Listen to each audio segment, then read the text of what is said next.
2026 FIFA বিশ্বকাপ শেষ হতে আর মাত্র একটি ম্যাচ বাকি।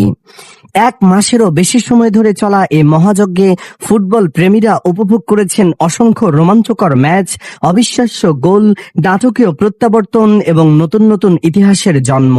এবার সবার চোখ দুটি বিষয়ের দিকে। প্রথমত, কে জিতবে বিশ্বকাপের সবচেয়ে মর্যাদাপূর্ণ ব্যক্তিগত পুরস্কারগুলো, আর দ্বিতীয়ত, কোন দল কত অর্থ পুরস্কার নিয়ে ঘরে ফিরবে।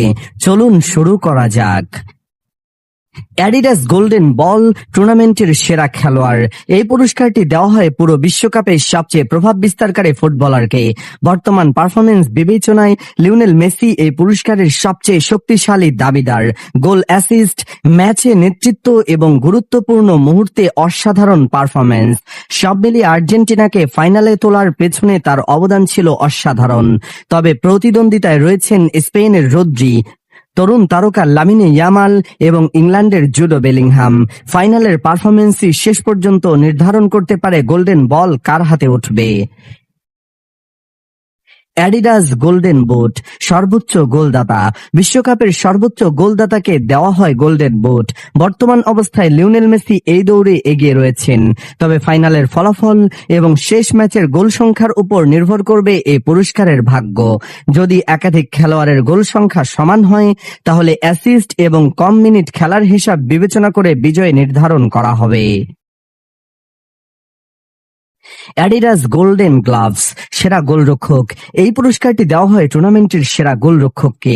এখন পর্যন্ত স্পেনের উনাই সিমন দুর্দান্ত পারফরমেন্স দেখিয়ে গুরুত্বপূর্ণ সেভ, আত্মবিশ্বাসী গোলকিপিং এবং বড় ম্যাচে নির্ভরযোগ্যতা তাকে এগিয়ে রেখেছে। অন্যদিকে আর্জেন্টিনার এমিলিয়ানো মার্টিনেজও অসাধারণ ছন্দে রয়েছেন।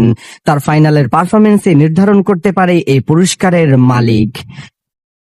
ফিফা ইয়াং প্লেয়ার অ্যাওয়ার্ড সেরা তরুণ খেলোয়াড়ের পুরস্কারের সবচেয়ে বড় দাবিদার স্পেনের বিস্ময়বালক লামিনে ইয়ামাল। ড্রিবলিং, গতি, সৃজনশীলতা এবং ম্যাচে প্রভাব, সব মিলিয়ে এবারের বিশ্বকাপের অন্যতম বড় আবিষ্কার তিনি। ফিফা ফেয়ার প্লে ট্রফি এই পুরস্কারটি দেওয়া হয় টুর্নামেন্টের সবচেয়ে শৃঙ্খলাবদ্ধ দলকে। হলুদ ও লাল কার্ড, ফাউলের সংখ্যা এবং মাঠের আচরণ বিবেচনা করে এই পুরস্কার নির্ধারণ করা হয়।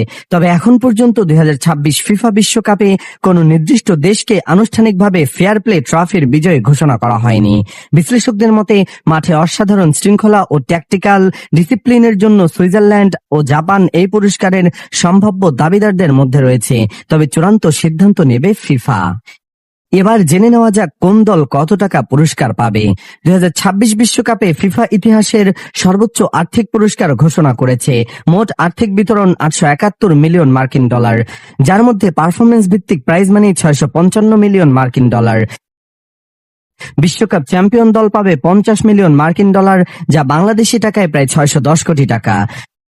রানার্স আপ দল পাবে 33 মিলিয়ন মার্কিন ডলার, অর্থাৎ প্রায় 403 কোটি টাকা। তৃতীয় স্থান অর্জনকারী দল পাবে 29 মিলিয়ন মার্কিন ডলার, যা বাংলাদেশি মুদ্রায় প্রায় 354 কোটি টাকা। এছাড়াও চতুর্থ স্থান অধিকারী দল পাবে 27 মিলিয়ন ডলার। কোয়ার্টার ফাইনালে বিদায় নেওয়া প্রতি দল পাবে 19 মিলিয়ন ডলার। রাউন্ড অফ 16 থেকে বিদায় নেওয়া দল পাবে 15 মিলিয়ন ডলার। রাউন্ড অফ 32-এ বিদায় নেওয়া দল পাবে 11 মিলিয়ন ডলার। সব মিলিয়ে এখন অপেক্ষা শুধু দুটি ম্যাচের। একদিকে বিশ্বকাপের ফাইনালে মুখোমুখি হবে আর্জেন্টিনা ও স্পেন, অন্যদিকে তৃতীয় স্থান নির্ধারণী ম্যাচে লড়বে ফ্রান্স ও ইংল্যান্ড।